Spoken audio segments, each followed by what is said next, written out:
सो hi everyone, मैं आपकी host Alia एक बार फिर से आप सबका स्वागत करती हूँ हमारे आपके ऑफिशियल यूट्यूब चैनल प्रॉपर्ट में।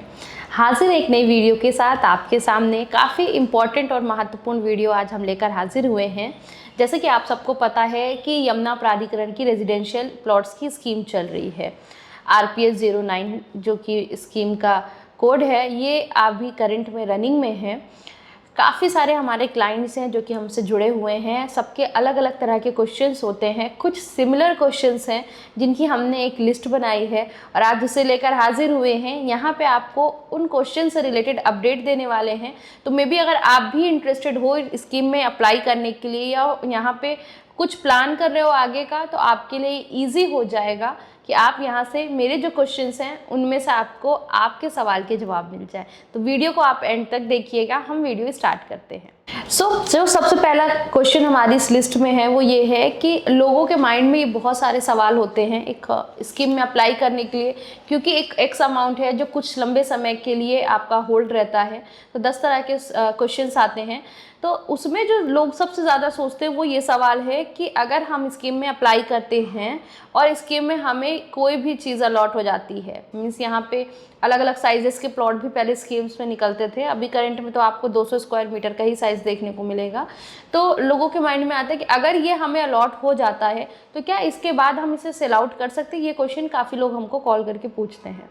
तो हम आपको बता दें कि यहाँ पे अगर आपको स्कीम में कोई भी प्लॉट अलॉट हो जाता है तो उसके बाद जब तक वो प्लॉट रजिस्टर्ड नहीं हो जाता है आप उसे सेल नहीं कर सकते। बड़ी सिंपल सी बात की जाए, बहुत डिफ़िकल्ट ना करते हुए, कि आपके प्लॉट की रजिस्ट्री के बाद ही आप अपने प्लॉट को सेल कर सकते हैं। उसके पहले लोग आपको बहुत सारे ऑप्शंस बताएंगे कि आप ATS करके सेल कर दो, आप उसका पावर ऑफ अटर्नी करा दो, या आप 10 तरह के रास्ते लोग निकाल ही लेते हैं। तो लोग आपको ज़रूर से ये सजेस्ट करेंगे, बट हम आपको साफ तौर पे ये बता दें कि वो हर एक प्रोसेस जो बिना रजिस्ट्री के आप प्लॉट को बेचने का प्लान कर रहे हैं वो हर एक प्रोसेस इलीगल है। उसमें आप लीगल तरीके से अपने प्लॉट को सेल आउट नहीं कर सकते। लीगल प्रोसेस यही है कि जब आपके प्लॉट की प्राधिकरण रजिस्ट्री कर देंगे तो उसके बाद आप उसे आगे सेल आउट कर सकते हैं। बाकी बात की जाए कि रजिस्ट्री में क्या समय लग सकता है, तो देखिए रजिस्ट्री में समय आपका इतना ही लगता है कि जब तक प्राधिकरण मौके पे प्लॉट डेवलप नहीं कर देती तब तक आपको रजिस्ट्री के लिए लेटर नहीं भेजती है। तो आप उसमें आपका समय जो है वो आपका साल भर का भी लग सकता है, 2 साल का भी लग सकता है। बाकी अथॉरिटी ने जो ब्राउचर बनाया हुआ है उसमें वो मेंशन करके चल रही है 5 साल का समय। 5 साल के अंदर में वो आपको रजिस्ट्री करके दे देगी। तो आपको जो अभी के करंट की बात की जाए लॉकिंग पीरियड की, तो 5 साल का प्राधिकरण खुद लेकर चल रही है। बाकी बात की जाए डेवलपमेंट जिस हिसाब से यमुना एक्सप्रेसवे पे अथॉरिटी कर रही है, जिस हिसाब से मौके पे प्लॉट्स वगैरह लगा रही है, तो आप ये मान के चलें कि मे बी कि आपको साल 2 साल में भी ये प्लॉट लगे हुए दिख सकते हैं। तो ये एक प्रोसेस है। ये आपके सवाल के जवाब है कि आप जब तक आपकी प्लॉट की रजिस्ट्री नहीं होती आप उसे सेल आउट नहीं कर सकते हैं। चलते हैं नेक्स्ट क्वेश्चन की तरफ और देखते हैं वो क्या है। नेक्स्ट जो आप सवाल करते हैं काफ़ी ज़्यादा है कि अगर आपने स्कीम में अप्लाई किया और अप्लाई करने के बाद आपको प्लॉट अलॉट हो गया, तो जो आगे की पेमेंट है जिसका समय आपको 60 डेज़ का दिया जाता है, यानी कि 10% अमाउंट आप अप्लाई करते समय डिपॉजिट करते हैं और उसके बाद जो रेस्ट अमाउंट 90% है अगर आपके प्लॉट अलॉट कर दिया जाता है तो फिर आप उसे 60 डेज़ के अंदर में पे करते हैं प्राधिकरण को। तो वो जो अमाउंट है वो क्या आप लोन करा सकते हैं या नहीं?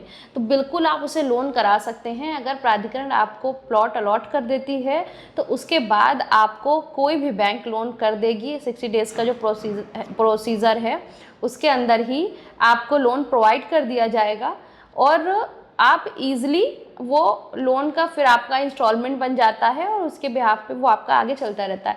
बाकी उसके अंदर में डॉक्यूमेंटेशन क्या होंगे, एग्जैक्टली प्रोसीजर क्या होगा, ये भी लोग पूछते हैं। तो हम आपको बताएं जब आपको अलॉट हो जाएगा उस टाइम पे भी आप हमसे संपर्क कर सकते हैं। हमारे कॉन्टैक्ट में कई ऐसे अच्छे बैंकर्स हैं जो आपको वो लोन प्रोवाइड कर सकते हैं, तो हम उसमें आपकी हेल्प कर देंगे।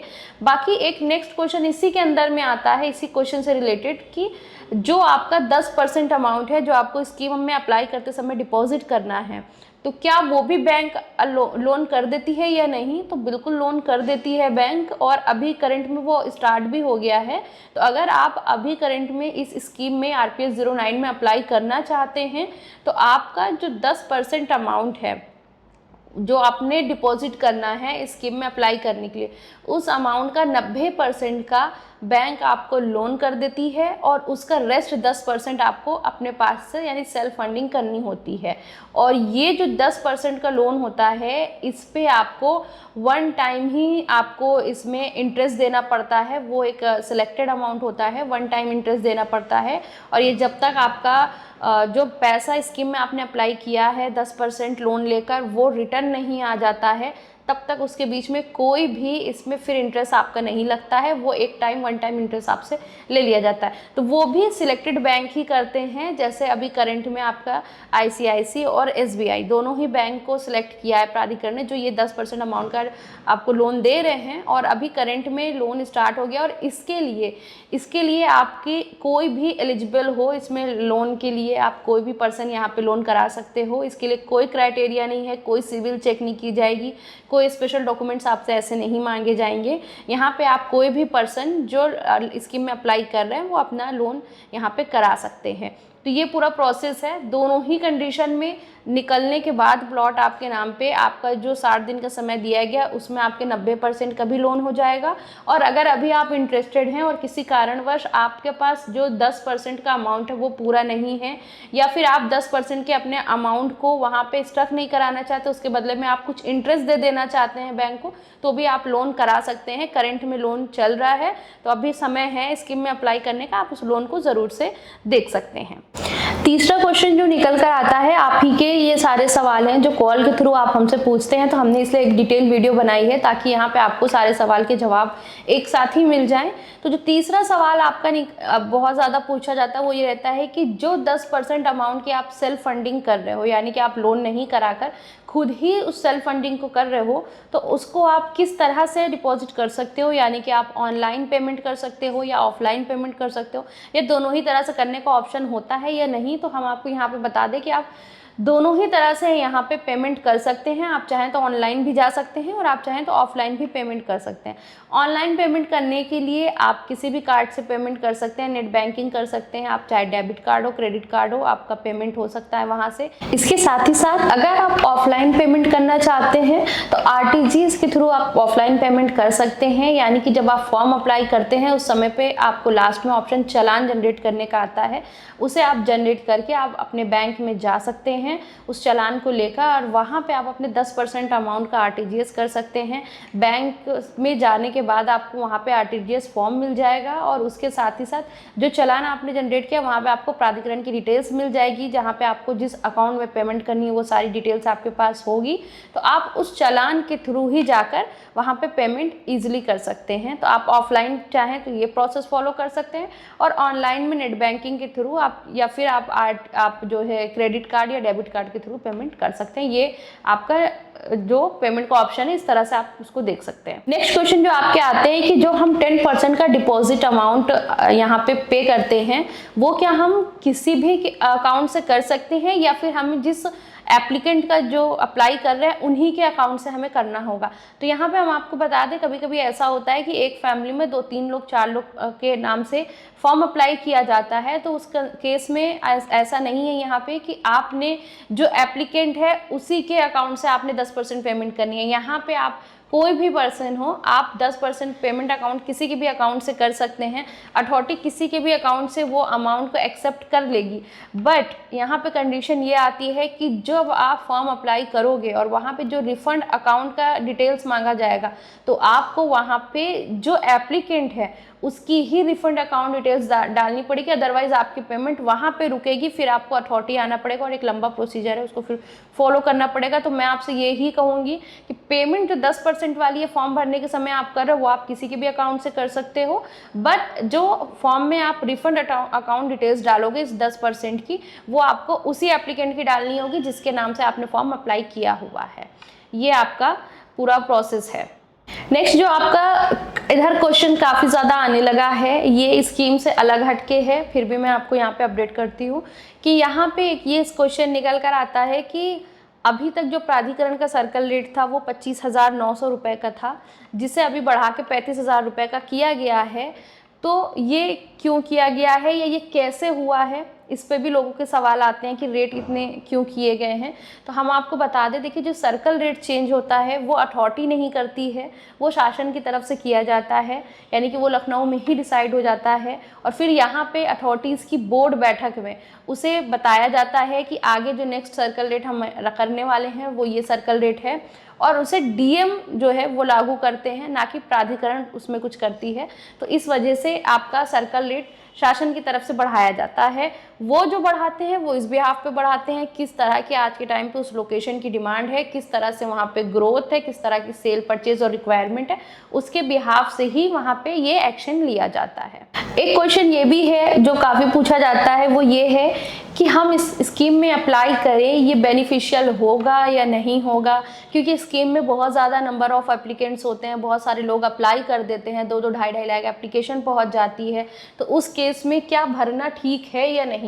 तो देखिए बहुत स्पष्ट तरीके से साफ बात की जाती है कि स्कीम में आप तभी अप्लाई करते हैं, फर्स्टली इस वजह से अप्लाई करते हैं कि मार्केट रेट से आपको बहुत ही चीपर में वहाँ पे प्लॉट मिल जाता है, बहुत सस्ते में मिल जाएगा। मार्केट में आपको उसके लिए दुगने पैसे, इनफैक्ट दुगने से भी ज़्यादा पे करने होते हैं। तो इसके लिए ही आप स्कीम में जाते हैं, और सबको पहले से पता होता है कि स्कीम में अप्लाई करने की कोई लिमिट नहीं कि इतने ही लोग अप्लाई कर सकते हैं। तो कोई भी, और जब तक लास्ट डेट है तब तक कितने भी पर्सन उसमें अप्लाई कर सकते हैं, तो इसलिए एप्लीकेंट्स बढ़ जाते हैं। तो आपको ये शुरू से पता है कि ये एक लकी ड्रॉ का पूरा प्रोसेस है। लकी ड्रॉ में सीधी सी बात है, यही कही जाएगी कि जिसका लक होता है उसको ही यहाँ पे ऑप्शंस मिलते हैं। तो आप ये कर सकते हैं, अगर आप पैसों से फ्री हैं, आपने कोई ऐसा टेंशन नहीं है, आपके पास वो इतने अमाउंट हैं जो आपने रखे हुए हैं, और या फिर आप इंटरेस्टेड हो उस लोकेशन पे परचेजिंग करने के लिए, बट क्योंकि मार्केट का रेट आपका 1 CR क्या 2 CR प्लस में चला गया, अगर आप बड़े साइज़ के ऑप्शंस में जाते हैं, तो फिर उस केस में यही बनता है कि आपके पास एक ही ऑप्शन है कि आप स्कीम में अप्लाई करें। तो एटलीस्ट आप अप्लाई ज़रूर करें, क्या पता कि आपके लक में हो और आपको स्कीम के थ्रू प्लॉट मिल जाए, आप मार्केट में नहीं परचेज कर पा रहे हो और आपने वहाँ पे, तो आपने करना सिर्फ ये है कि आप स्कीम में अप्लाई कर दीजिए और जितना हो सके प्रार्थना करते रहिए, दुआएं करती रहिए कि आपको ऊपर वाला ये जो प्लॉट है ये अलॉट कर दे, या ऊपर वाला आपके नसीब से आपको यहाँ पे प्लॉट दे दे। तो लकी ड्रॉ है, इसलिए ये तो बिल्कुल सोचना ही नहीं है। जितने भी लोग स्कीम में अप्लाई करेंगे सब ने ही उनको उनके लक से ही मिलेगा। तो जब और लोग अप्लाई कर रहे हैं तो आप भी बिल्कुल अप्लाई कर सकते हैं, क्या पता आपका नसीब वहाँ पे चल जाए। जब आप अप्लाई ही नहीं करोगे तो फिर आप उस रेस में जाओगे ही नहीं, फिर वहाँ पे कोई बात ही नहीं बची कि आप अपने लक को कह सको कि हमें मिलेगा या नहीं मिलेगा। बात तो यहाँ पे लक की है, तो इसलिए मैं ज़रूर से कहूँगी कि अप्लाई करिए, ट्राई करिए, नसीब की बात है, हो सकता है आपका भी प्लॉट उसमें स्कीम में निकल आए। नेक्स्ट क्वेश्चन काफ़ी ज़्यादा आते हैं कि अभी जो स्कीम आई हुई है ये इसकी लोकेशन क्या है, करंट में क्या डेवलपमेंट है, या कहाँ पे ये प्लॉट निकाला जा रहा है, इस तरह से इसके क्वेश्चंस आते हैं। तो हम आपको बता दें कि सेक्टर 18 के अंदर में ये नई पॉकेट बनाई जा रही है जिसमें ये स्कीम लॉन्च की गई है। तो अभी मौके पे आपको ये पॉकेट देखने को नहीं मिलेगी, बट ये है कि जो भी प्लॉट आपको निकाला जा रहा है स्कीम में जो दिया जा रहा है वो सेक्टर 18 के अंदर में ही दिया जाएगा। अब इसके बाद फिर मौके पे प्लॉट डेवलप किया जाएगा, पहले पॉकेट डेवलप की जाएगी, उसके अंदर फिर आपको प्लॉट लगा के दिया जाएगा, तब आपकी रजिस्ट्री होगी। तो अभी नक्शे में आपको ये चीज़ें, काफ़ी लोगों की कॉल आती है कि हमको नक्शा प्रोवाइड कर दीजिए इस पॉकेट का, तो ऐसा नहीं, अभी आपको नक्शे में चीज़ें नहीं मिल पाएंगी करंट में, क्योंकि ये नई पॉकेट है, नए ब्लॉक को इंट्रोड्यूस किया जा रहा है। अगर कोई पुराने ब्लॉक में, किसी पुरानी पॉकेट में स्कीम में प्लॉट आता है तो फिर वो आप नक्शे पे देख सकते हो कि कौन सा ब्लॉक है, कहाँ पे लगा हुआ है, क्या है। बट क्योंकि जैसा कि यहाँ पे बताया गया है कि एक नया ब्लॉक है सेक्टर 18 के अंदर में जो बनाया जा रहा है जिसमें आपको प्लॉट मिलेंगे, तो ये अभी मौके पे लगा नहीं है ब्लॉक, ये आगे डेवलप किया जाएगा और फिर आपको यहाँ पे डेवलप करके रजिस्ट्री के लिए दिया जाएगा। तो इसलिए आपको ये बस मान के चलना है कि आपने सेक्टर 18 देखा हुआ है तो ये सेक्टर 18 के अंदर में ही आपको प्लॉट मिलेगा। एक लास्ट क्वेश्चन है जो ज़्यादातर लोगों के सवाल में हमारे पास आते हैं कि यहाँ पे इन्वेस्टमेंट करना कैसा है, यानी कि इन्वेस्टमेंट अपॉर्चुनिटी कैसी है, या फिर कोई ये पूछता है कि प्राइस एप्रिसिएशन कैसा यहाँ पे देखने को मिल सकता है, या फिर आपका फ्यूचर स्कोप क्या होगा यहाँ पे अप्लाई करने के बाद, या हमें स्कीम में मिलता है किसी भी बिहाफ पे। तो देखिए हम आपको बताएं कि ऐसा नहीं है कि आज स्कीम आई है पहली बार और आज आपको कुछ नई चीज़ें पता चल रही हैं।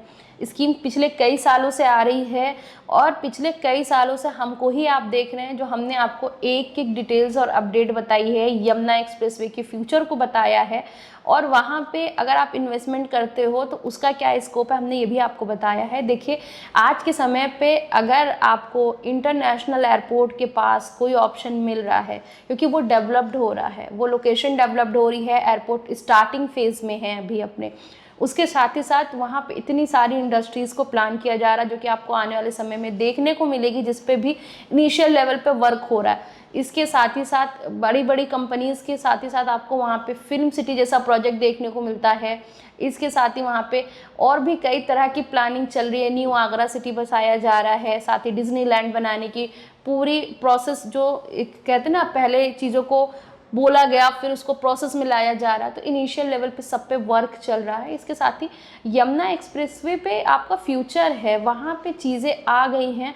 अगर आप इस समय पे परचेजिंग कर लेते हैं कोई भी चीज़, चाहे छोटी से छोटी चाहे बड़ी सी बड़ी, तो आप ये देखेंगे कि आने वाले 5 से 10 साल के बाद, मैं कहती हूँ थोड़ा दूर का भी अगर आप विज़न रख के चलोगे तो 10 साल के बाद आपके पैसों जो आपने वहाँ पे इन्वेस्ट किया उसमें आपको बेहद अंतर देखने को मिल जाएगा। क्योंकि जब आप ग्रेटर नोएडा के अंदर में आपने स्टार्टिंग में चीज़ें लेनी शुरू करी थी, जब ग्रेटर नोएडा बसा नहीं था उस टाइम में, और आज के समय में जब ग्रेटर नोएडा में अच्छी खासी ऑक्यूपेंसी हो गई है, तो रेट में कितना डिफरेंस देखने को मिल रहा है।